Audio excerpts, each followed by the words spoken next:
Hello and welcome to State of the Economy. Today we have with us Mr. Rahul Khullar, Chairman of Telecom Regulatory Authority of India, who is at the center of this big debate over net neutrality. Now, Rahul Khullar is known to be a very tough, no-nonsense regulator, and the telecom industry in the past has had a taste of his toughness. But on this occasion, Mr. Khullar is at the center of this debate, which has pitted the telecom industry against, as it were, small service providers and content providers on the internet who feel that they are not getting a level playing field on the internet to conduct business. So we'll discuss some details of this debate. Welcome to our show, Mr. Rahul Khullar. So I believe you've received some over 5-6 lakh responses from small content providers, small internet players who are pained about some deals which are being struck by big telecom players and some other internet-based businesses like Flipkart. Of course, this is the past. Now, you've issued a telecom consultation paper which looks at some of these issues. Now, why are people prejudging this whole debate?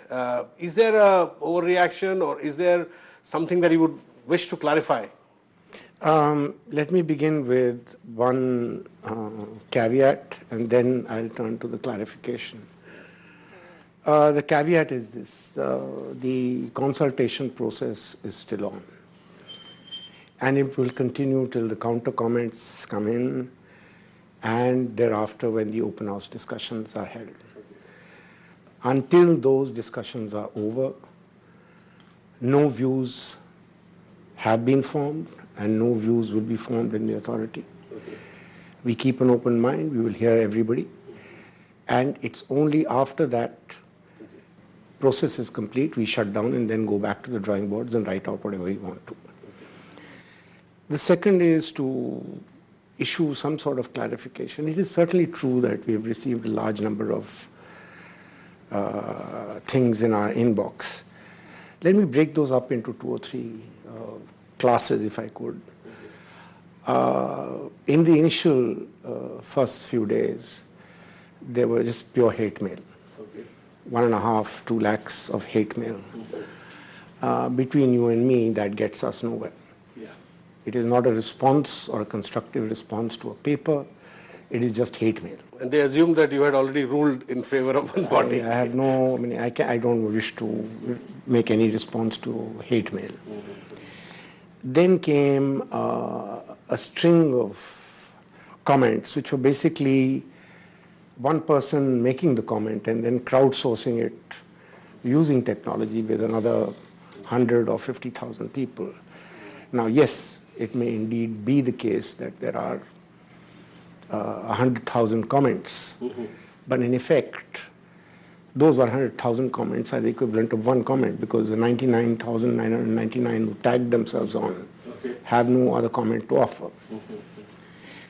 Third, this morning, for instance, I mentioned to you, I received a stack of 400 bunch of postcards. And I showed them to you. It just had save the internet, and a political party's name at the back. Again, it helps the authority in no way whatsoever to come to a decision. Sure. I think the problem for many of these inputs has been partly sort of a frenzy that has been built up by partly the media, partly interested parties, and partly others, without full understanding of what was going on. Let me make it clear. It was never, ever the intention of the regulatory body to look at, regulating the internet or regulating the content on the internet or permitting TSPs to block or act discriminatory with a particular... Or allow varying speeds on the internet. I'll come to that separately, but none of this sort of... The key phrases have been open internet, no issue, free internet, By and large, the freedom of speech should not be compromised. You have No, said that net neutrality is something you also believe in, right? I believe in net neutrality, but I think that there are certain shades of net neutrality which we need to be aware of, and I will come to that later. But I do want to clarify that it was never the intention to do any of these things, and I think in a fit of sort of misunderstanding, people have gone ahead and written things which perhaps on reflection they will think about once again. So those are the two comments I would like to make, one on a caveat, one on a clarification. The others I will amplify during the course of your interview. It is true we have received a large number of this thing, but as I was saying, those comments will be uploaded to the website. The difficulty for us is going to be that if they are merely repetitions, then it really doesn't matter how many there are. In effect, it becomes just 1 or 2 or 10 or 15 or 100. One last comment. Please do understand that the hits on our website have only been of the order of about 50,000, which means 50,000 people have gone to the website and read the document. So I leave you to judge. So people are speaking without having fully read the document. I don't want to, but I leave you to judge where the other comments are coming from if the document itself has not been read. Tell me, the consultation paper itself, based on which people are making all kinds of comments, whether they've read them or not is another issue. It essentially seeks responses on what is called OTT service, over the over the top services, right, which are provided by using the telecom infrastructure. So when will you come out with the report post these consultations? Is there a deadline for? No, we don't set timelines to these processes until the consultation is completed and the open house discussions are over. As you would know, even in all open house discussions, I have always heard people through, and then even then given them one last opportunity to send more comments in writing, and that is how we will continue to do business. Is it, Mr. Khullar, since you regulate the telecom industry, which is essentially the pipes, the telecom infrastructure, and your job is to essentially to provide a framework, a level playing field, which also grows the industry. Now, is that the reason why there is a premature suspicion that you may be sympathetic to the telecom industry as opposed to the internet players, content providers, or other kinds of service providers? Yeah, let me break that up into two parts. No, First, is that possible? Is it because you're a... Meaning maybe people are drawing the inference that because we are the telecom regulator, therefore we will naturally side with the telcos. I think that's a very unfair assumption. If anything, the last 3 or 4 orders that we have issued have been hard for telcos and good for customers. So I don't want to go into deep matters of detail. That's true. So far your record has been good for customers. It's never, and I don't think that merely because there's a huge public outcry, that should not be the concern that drives us. What should be the concern is the quality of inputs and the quality of the debate that follows, and ultimately how that molds the decision that is finally taken. I think that it's also very important to understand that, and I mentioned this only once, the paper was about over-the-top applications. Okay. It was not about net neutrality. And the reason was that this dates back to August 2014 when we started this whole discussion with industry. And industry, I mean over the top on one side and telcos on the other side. And I must say the mood at that time was far less acrimonious than it has been now. So it's the Flipkart incident which made this very polarized debate. Flipkart, right? I'll come to Flipkart in a minute. I think that 2 points I want to make. One is that when you look at over the top, you have to break it up into two groups. One are the over-the-top communications providers, and the others are the other over-the-top. Let me separate those out. Think of Skype, Viber, WhatsApp. Think of WhatsApp. It's doing an SMS, Now it's doing voice. In effect, how different is it competing with the telecom in players. fact, how different is it from a telecom provider? Yeah. Except for the fact that it's over the top, it's unregulated, it pays no regulatory costs, it pays no compliance costs. So who will regulate them? That is the question. Okay. That who is takes exactly a call? the question. Who takes a call on this? Well, at the end of the day, The government will. we will take have it, to right? figure out what to do and then make recommendations to the government.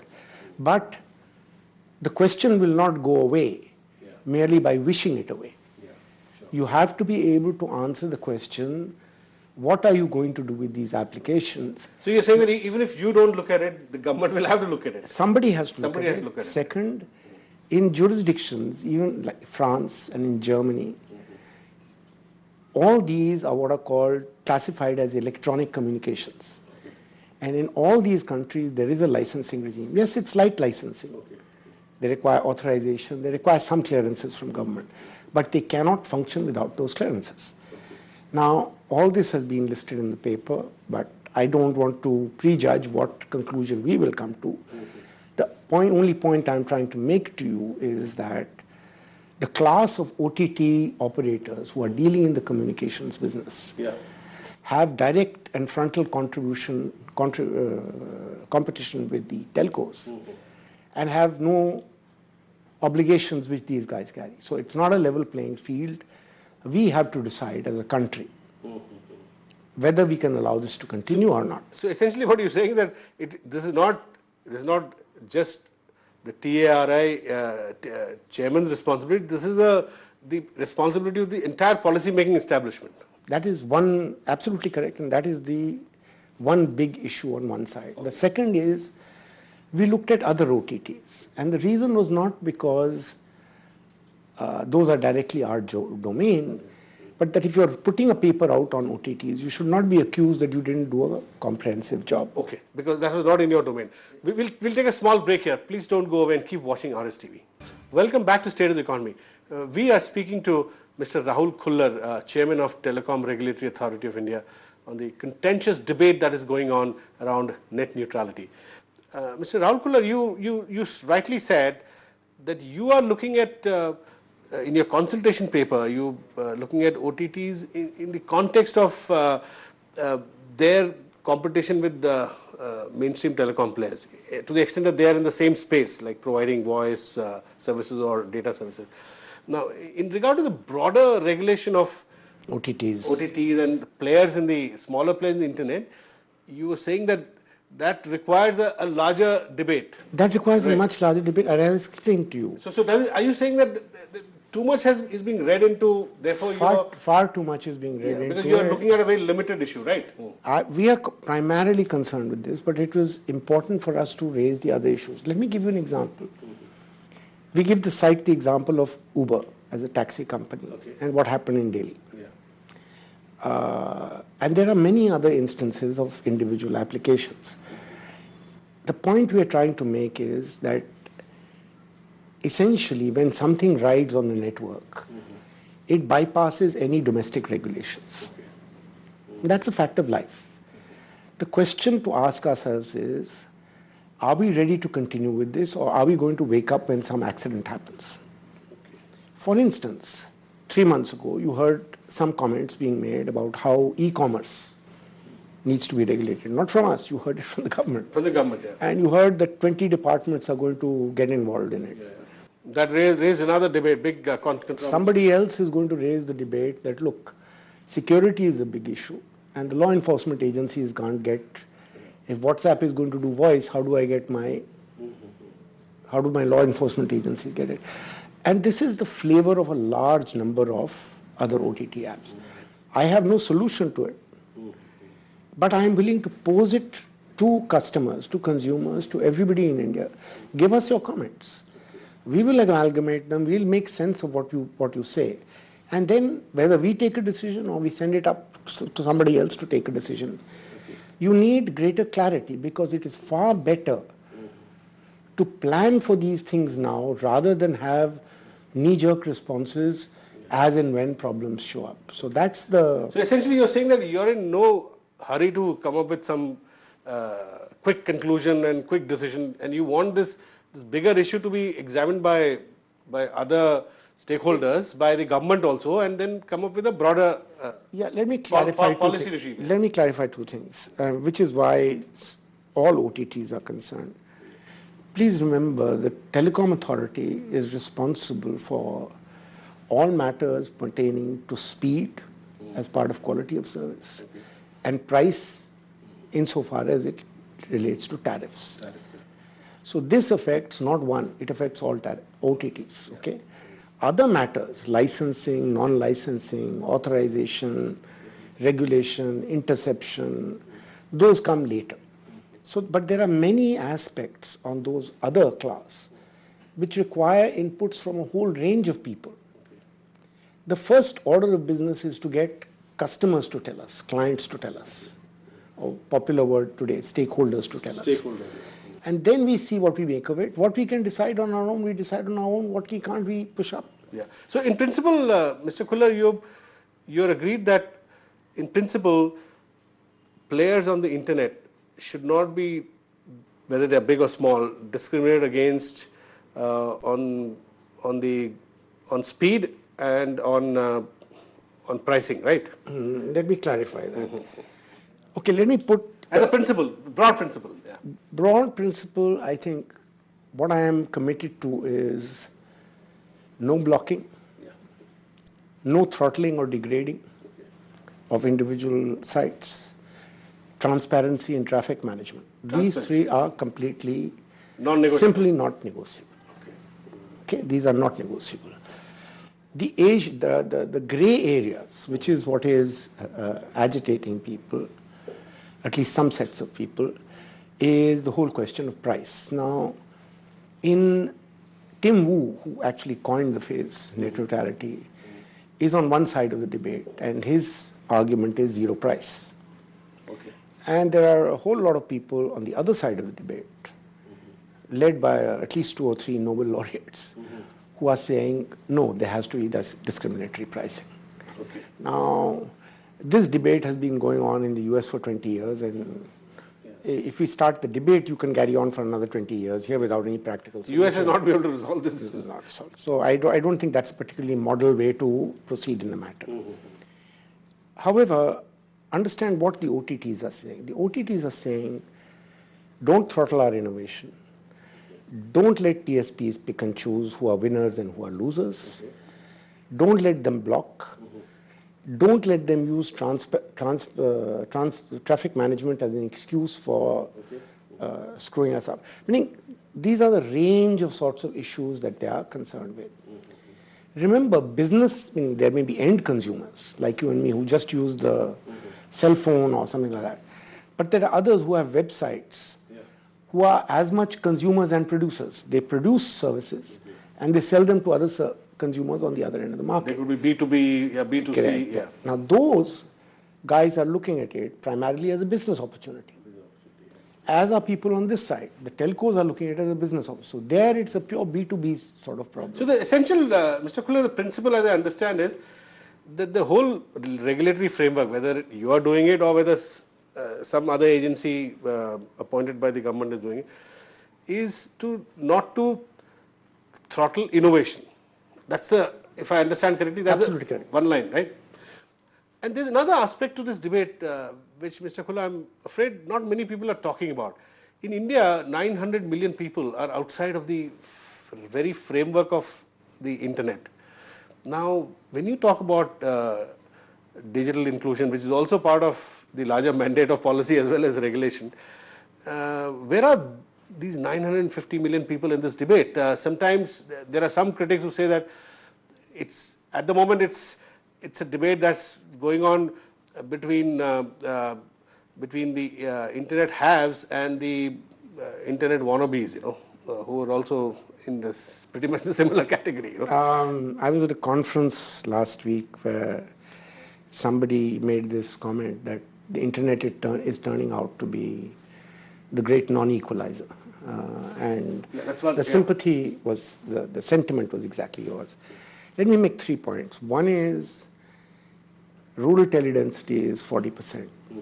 There are 50,000 villages which simply do not have 2G connection, forget 3G, 4G. And broadband connectivity, if you've read the broadband report, will tell you exactly how far behind we are.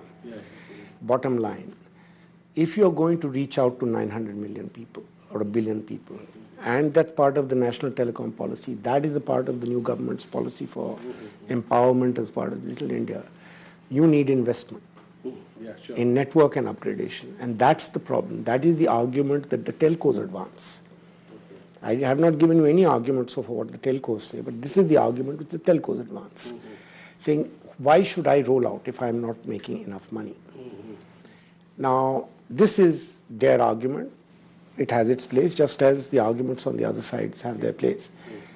But I think the minister's comment on this was very clear.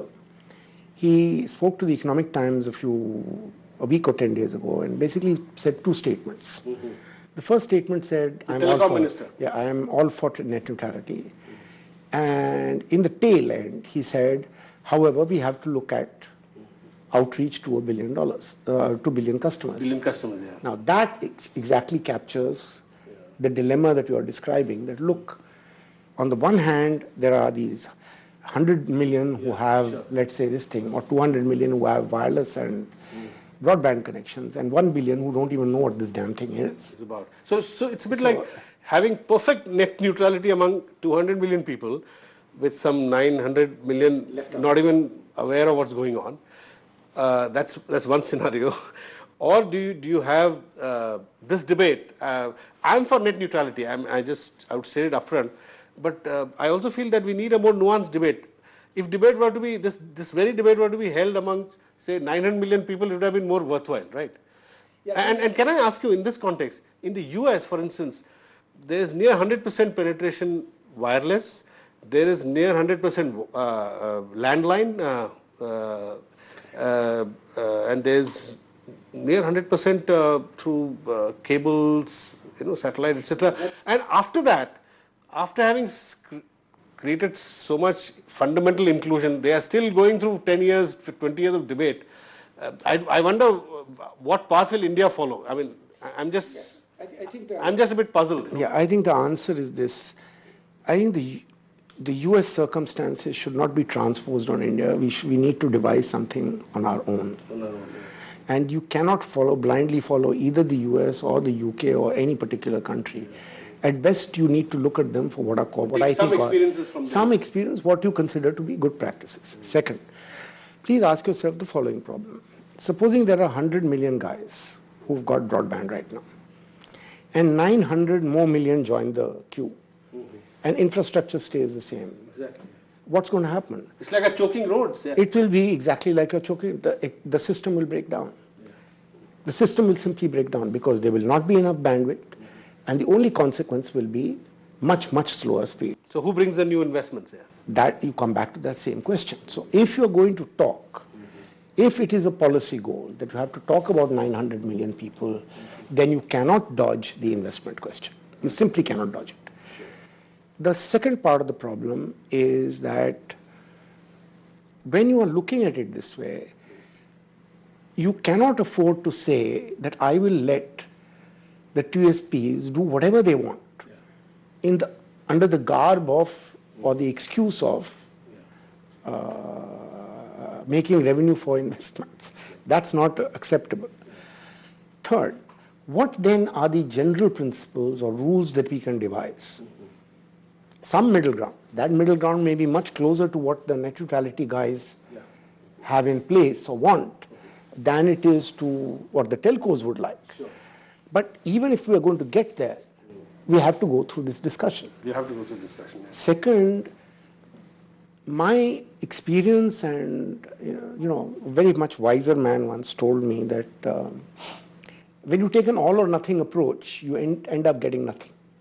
So what I'm trying to get at is this puritanical approach to net neutrality is good in its place. And yes, you can have this debate for another 5 years or 10 years. You won't give us a practical solution there. But if you're looking for practical solutions, and pardon me, regulators as well as governments are not in the sterile debate business. We are in the doing business. Sure. Now for us, I think there are certain completely inviolate principles. You cannot use traffic management as an excuse. That you mentioned earlier. No blocking, no.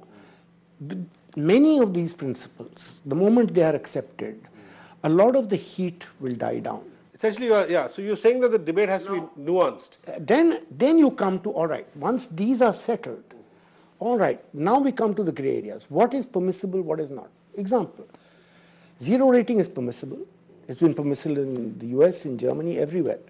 And even the latest FCC rules essentially grandfather all zero rating schemes and say we will decide on a case-to-case basis for the future. So we could follow that principle here. I was in Ofcom recently. Now, Ofcom is the other extreme. They allow ISPs to make money to fund their broadband infrastructure. What have they done? They have put in place a voluntary code of practice signed by all stakeholders that we will adhere to these net neutrality principles. But they have not tied themselves in knots about that. And the regulator looks at any new scheme issued by the telecom provider and judges it on its outcome. If it's a good outcome, okay. If it's not, now, what I'm trying to get at is... So you're basically saying that it has to be nuanced, and the present polarized debate will only lead to all of us going round and round without any solution. Thank you very much for talking to us, Mr. Rahul Khullar. That's all we have in this edition of State of the Economy. We'll be back with you next week. Thanks for watching.